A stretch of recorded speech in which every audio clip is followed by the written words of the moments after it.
Welcome to ABN and PRR College online classes. This session is for first BSc Biotechnology students. So coming to the session, our today's topic is concept of microbial species and strains. So microbial species and strains and so this is from unit 2. So coming to that, so concept of microbial species and strains. So actually strain ante enti? So actually strain ante a group of living organisms consisting of similar individuals capable of exchanging genes and interbreeding. So strains are nothing but తెలుగులో చెప్పాలి అంటే జాతులండి. So a group of living organisms. So అవి living organisms and consisting of similar individuals.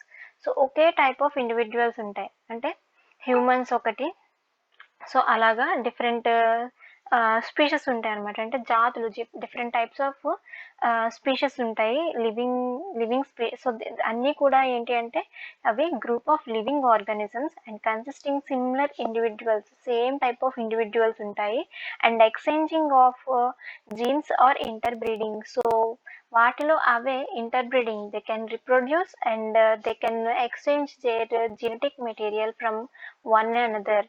So ఒకరి నుంచి ఒకటికి వాళ్ళు ఇంటర్బ్రీడింగ్, reproduction అనేది జరుగుతుంది అండ్ జీన్స్ అనేవి కూడా ఎక్స్చేంజ్ అవుతాయి.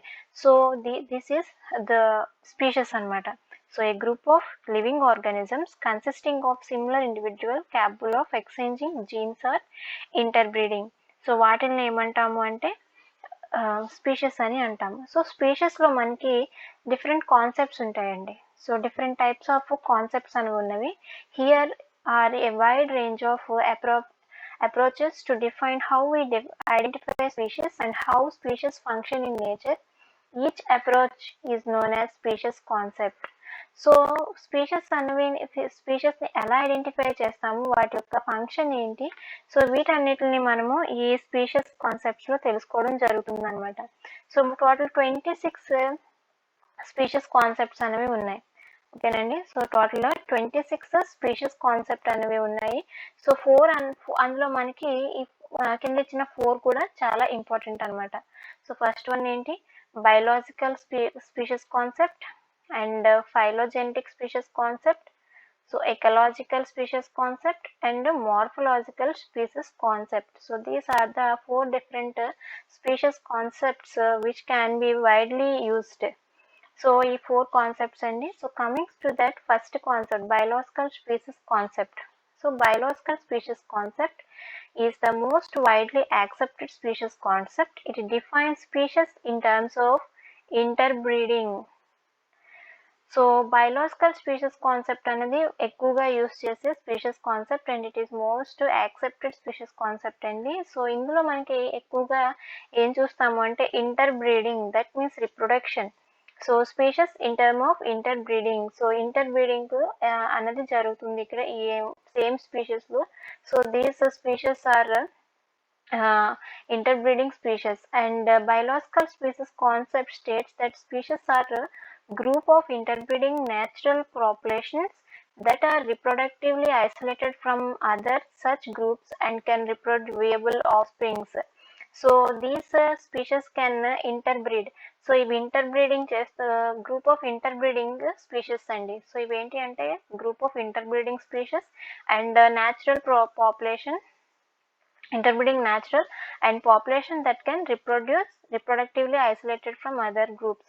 సో ఇవి ఆఫ్స్ప్రింగ్స్ని ప్రొడ్యూస్ చేస్తాయి అండ్ ఇవేంటి అంటే బయోలాజికల్ స్పీషీస్ కాన్సెప్ట్లో మనకి ఇంటర్బ్రీడింగ్ స్పీషీస్ అనేవి ఎక్కువగా ఉంటాయి అన్నమాట. అంటే ఈ స్పీషీస్ అనేవి మెయిన్లీ ఇంటర్బ్రీడింగ్ స్పీషీస్. ఓకేనండి. So it defines species in terms of interbreeding. So interbreeding species అనమాట ఇవి.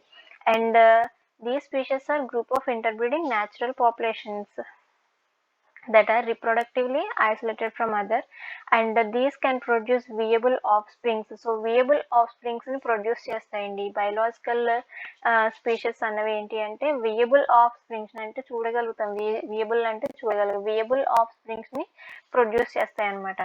అండ్ నెక్స్ట్ వచ్చి మార్ఫలాజికల్ స్పీషీస్ కాన్సెప్ట్.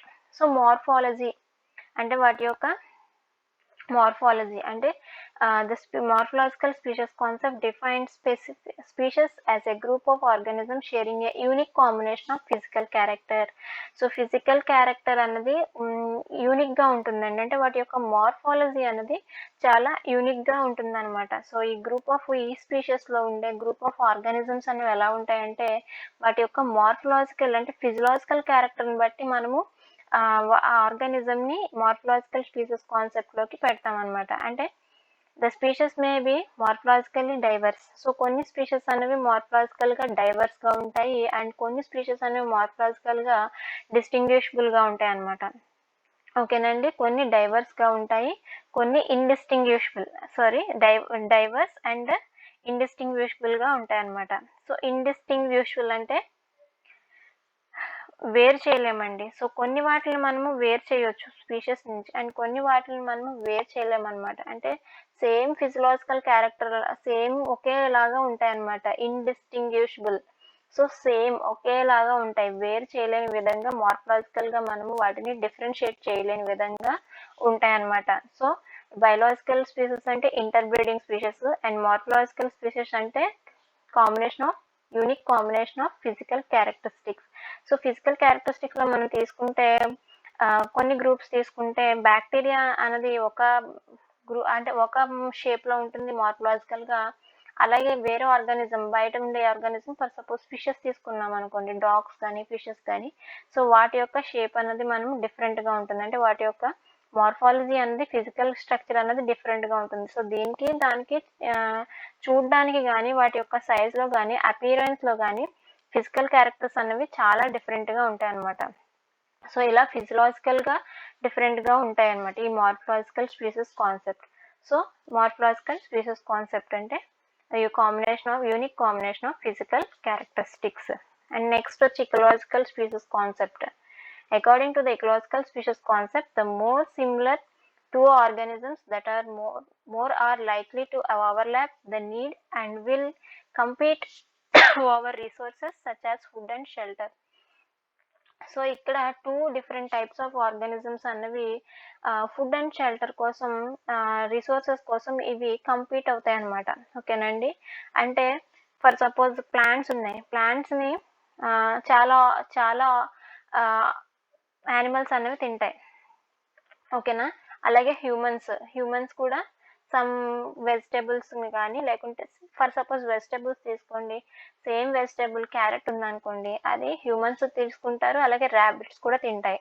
ఓకేనా, సో అక్కడ ఏం జరుగుతుంది, ఆ రిసోర్స్ అనేవి ఇద్దరు షేర్ చేసుకుంటారు అనమాట. So and will compete over resources such as food and shelter. Food కోసం షెల్టర్ కోసం కంపీట్ అన్నది అవుతుంది. అంటే రెండు ఆర్గానిజమ్స్ సో ఆ ఫుడ్ అండ్ షెల్టర్ కోసం ఏం చేస్తాయంటే కంపీట్ అంటే లైక్ ఇద్దరు తీసుకోవడానికి ట్రై చేస్తారనమాట. ఓకేనా, కంపీట్ చేస్తారనమాట. And this is there share the exact same ecological niche and ecological niche is not followed in case of plants.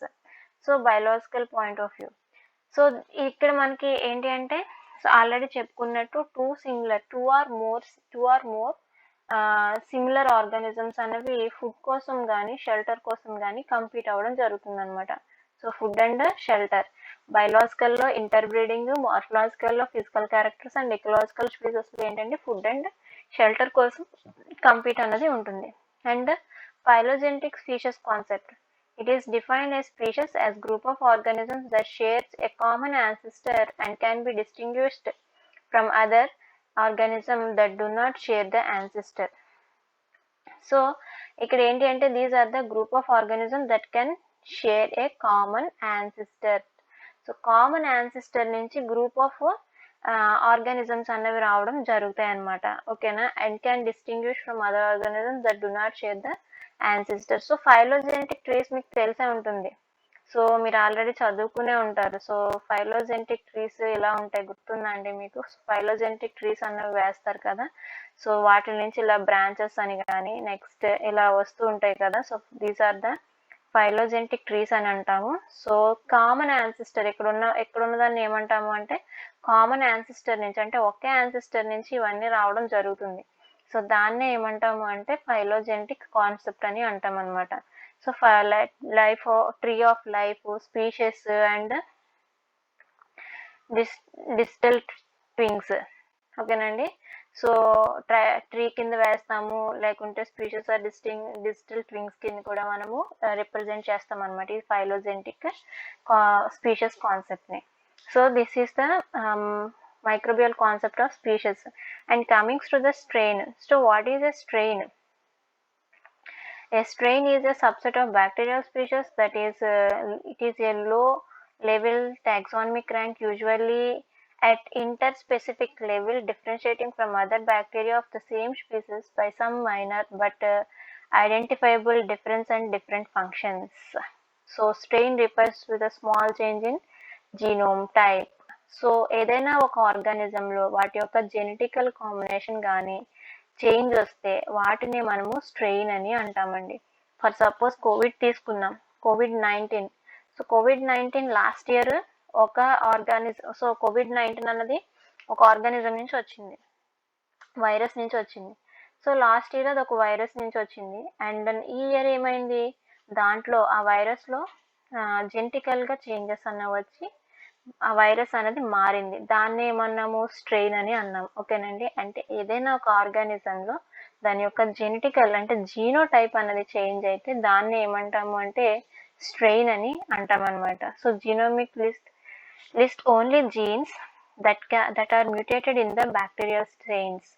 So ఇక్కడ మనకి ఏమవుతుంది అంటే స్ట్రెయిన్స్ అన్నవి ఎందుకు వస్తున్నాయి అంటే జీనోమిక్ టైప్ అన్నది చేంజ్ అవ్వడం వల్ల. ఎందుకు చేంజ్ అవుతుంది అంటే జీన్స్ ఆర్ మ్యూటేషన్స్ జరగడం వల్ల జీన్స్ అనేవి చేంజ్ అవడం వల్ల వాటి యొక్క జీనోమిక్ టైప్లో చేంజ్ అనేది వస్తుంది. సో చేంజ్ అనేది రావడం వల్ల అది వేరే స్ట్రెయిన్ కింద, సో ఒకటే ఆర్గానిజము, ఒకటే స్పీషియస్, ఒకటే టైపు, కాకపోతే ఏమైంది జీన్స్ అన్నవి చేంజ్ అయినాయి. సో జీన్స్ అనేవి చేంజ్ అవడం వల్ల దాన్ని ఏమన్నాం అంటే స్ట్రెయిన్ అని అంటాం.